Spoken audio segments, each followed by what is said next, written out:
Monday, Wednesday, Friday, news. You think about it, we rant about it. Listen to us live on Facebook. Good day, everybody. David Solomon back in the saddle again here. I hope everybody had a great weekend. It's August. I can't believe it already. If you're thinking back to school already, that's what I used to do when my kids were younger. It was like, oh my God, August, it means back to school. Oh my God, a few more weeks. Oh my God. And if you're in different parts of the United States, yeah, back to school is coming up a lot faster to you. So, hey, everybody, just listen. I'm not here to talk about back to school today. No, absolutely not. I don't know if you've been actually catching any of these Olympics, and I know I talked about this on Friday. And I know if you've been listening to our show here, I love sports. I love it, and the Olympics is a great time. And a year ago, it would have been really cool to have the Olympics, but of course, as we know, COVID completely changed the landscape of what we do, what we watch, what we have fun with. And the Olympics is meant to be a time where, in the summer, 2.5 weeks, people from the same country get together to cheer on their athletes. And we're supposed to really be proud and excited for our athletes.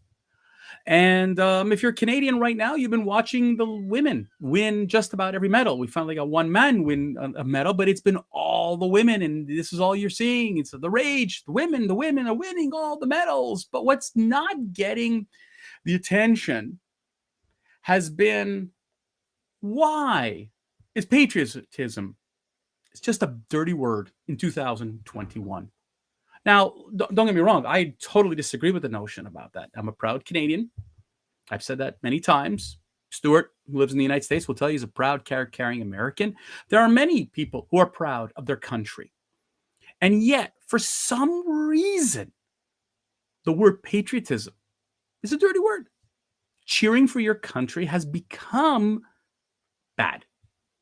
And the athletes, I want to thank the athletes for doing this. And it really, if we look at what was going on in these protests that are happening in Tokyo, I mean, this is right before Tokyo. This athlete, this is Gwendolyn Berry. She turned away during the U.S. trials, during the national anthem. She turned away. That's her protest. Not proud to be an American. She says, no, they all say it, like the national anthem is associated with racism, colonialism, and dirty words like that. And I know I've ranted about this before, but this is just absolutely ridiculous to the extent that the athletes continue to show their disdain to their country. But yet, no problem taking the money to go into Tokyo to be part of the team. No problem taking the sponsors and taking everything that they're provided to go. But when it comes up to showing pride in that they are proud American, proud Canadian, proud British, wherever you are from, all of a sudden, not so much. What happened? Where did we go wrong, really? Now, we know that protests have been going on for ages in the Olympics. This is not new. We've seen this before. We see it again. We see it again. We see it again. We've seen it in soccer. We've seen it in track. It started in, a lot of it started in, we've seen in 1968, in the Mexico Olympics. We know that this is commonplace. But there is a rule in the Olympics today about protesting on the podium. There is a rule that talks about, you cannot do any political statements anymore in the Olympics to that extent. Now, the fact that the athletes kneel and for against racism and all of that, that's been going on for a while. But it's the messaging that you're hearing in the interviews. It's messaging that you're seeing on social media. It's the messaging that you see all along is that they're not proud to be from their country. I've watched athletes from different countries, third world countries, more impoverished countries where there is real oppression, where they're carrying their flag with absolute excitement. Yesterday, I saw 100-meter hurdles from Puerto Rico. She had the flag. She was all excited. She was proud. She was looking for the flag. She was proud. But did you see how many, where are the other flags? Where are the other people? Now, I know you could say, but there's nobody in the stands, David, so forget it. There are no flags. But that's garbage. The reality is what we're seeing today is this disdain towards one's country. Now, I'm going to make a comparison, and I'm going to say that, in when we go back a generation or two, it was different. Let's take 1972, almost exactly now, 1972. The Soviet Union played Canada in a best of 8. Don't ask me about why 8 games, but it was an 8-game format between their best and our best. We thought we'd kick their butt. The Soviets and Canada came down to the last second. Now, if you know the little bit of the history of Canada, Paul Henderson scores 3 game-winning goals in a row, including the last game. Canada wins on the last game. Everybody's excited. It wasn't about a hockey game. It was about our way of life versus their way of life. We were in a Cold War. Yes, we were at the end of it, and it was a denouement. Things were starting to slow down. But the reality was, back in 1972, it was an us versus them mentality. We thought we had the better lifestyle. We were the free society. We were free. They were oppressed. They had the Secret Service. They had fear. They had absolute disgusting autocracy. We had freedom. We had democracy. We had free speech. And yet, we celebrated when we won. Fast forward to 1980, similar story in the little place called Lake Placid, New York. I don't know how the hell they got the Olympics, but Lake Placid, New York hosted the Olympics, and these college kids beat the Soviets in the famous semifinal game. If you're not sure, I know it's a Disney movie, but watch Miracle. You'll get the idea. But what you're not going to get is the absolute sentiment that American way of life trumped, sorry for using that word, but trumped Soviet way of life. There was a palpable fear of the Soviet Union. We've been dealing with the Soviet threat, and here these college kids beat the Soviets. Again, flag waving. The place went nuts. Western society celebrated this victory. 7 years later, same thing happened again. Canada beats the Soviet Union in a hockey game. It's all about hockey. I know. But again, it was our best versus their best, what represented our way of life versus their way of life. We celebrated then. There were Canadian flags all over the place. That was patriotism. But for some reason, in over the last 35 years, this new generation has decided that everything we celebrated when we were younger, oh no, we were wrong. It was ugly. And yes, John, absolutely, Rocky IV. That was the epitome, of course, of the us versus them.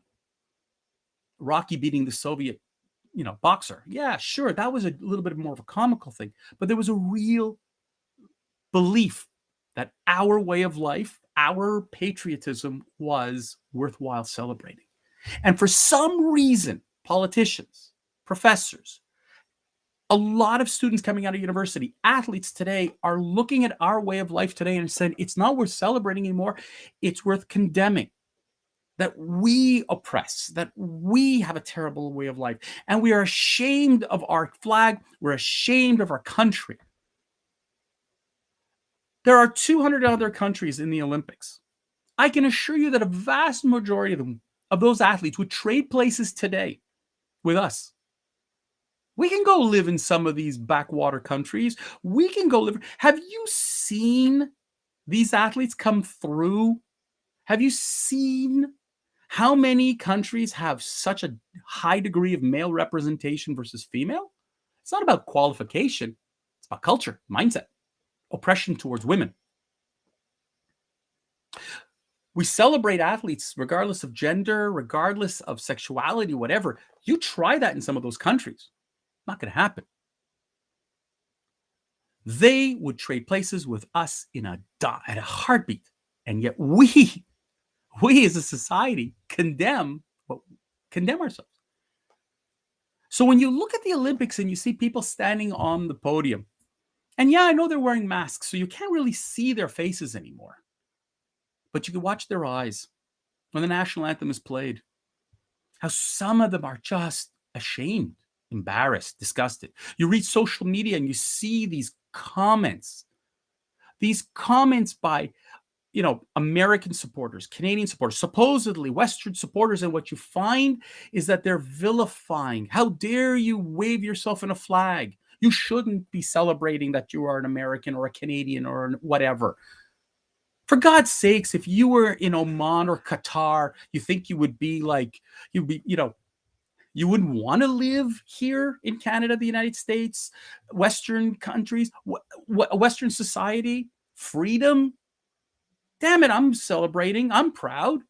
I'm excited when, the Canadians win. I'm very excited. I'm very patriotic. I'm wearing the red and white. And I'm sure those of you in other countries would wear your colors. So why the shame? When did celebrating your country become the dirty word? Cancel culture has really permeated itself in such a way that it's just gotten into people and they don't get it. If you're in certain countries, I will tell you, you might watch, and Aura, you bring up a good point. Yeah, in some countries, yes, they're waving the flags. Your media is waving the flag. And yet there are certain countries where if you watch the coverage, they celebrate the protest. They celebrate the counter attitude. We're off our rails. My wife jokes with me. She goes, the Olympics should be completely void of all politics. I wish that was true, but it's never going to be true. For the last 50 plus years, the Olympics have been, actually even more than that. Nazi Germany did it in 1936 to try to promote Nazism. In 1968, we saw it with the protests. We see it in every Olympics. There's a protest, a boycott, a protest. Politics is there. But shame of your own country? That's the new fashion. And I can't stand it. I won't. I will continue to cheer, and I hope so do you. And we need to teach our children that should not be ashamed of your country. We are flawed. Yes. We've made mistakes. Yes. Things have happened in our past that we'd love to rewrite. Absolutely. But that does not mean, under any circumstance, that celebrating your country is a bad thing. I don't know where we went. We lost our ways. But if we look forward where are we going? Are we, the Russians have lost their quote unquote identity. It's garbage. But if you look at, they're called the Russian Olympic Committee. They're not even allowed to be called Russia. There's no anthem. They can't celebrate with their own flag. Is that what we want right now in our Olympics? The generic country? Are we going to suddenly go into colors? We're going to be country number 56. Or we country C because we're made of Canada, you're country U because you're US, country I because you're Italy. Like, is this what we're going to do because we're ashamed? The Parade of Nations that happens at the beginning of the Olympics is the most beautiful part, in my opinion, of the Olympics. Watching countries come in with their colors, their culture, their beauty. I mean, look, Canada was one of the countries I walked in with roots, and everybody got, oh my God, we should do fashion colors too. But if you've seen some of the other countries that come in that represent their culture and their history, are we going away from that? Is that it? Is it over? Is that what we want to do? Get rid of all that? I sure as hell don't. I love the notion of individuality as a country and as a person. I love the fact that we're part of a global village. But yeah, let's have fun competing. Let's be proud of our country too. Be proud of its accomplishments. Not just be disdainful, not be hateful, and not be shameful. I don't know where this generation has gone wrong. And I'm calling it the generation that's way younger than us.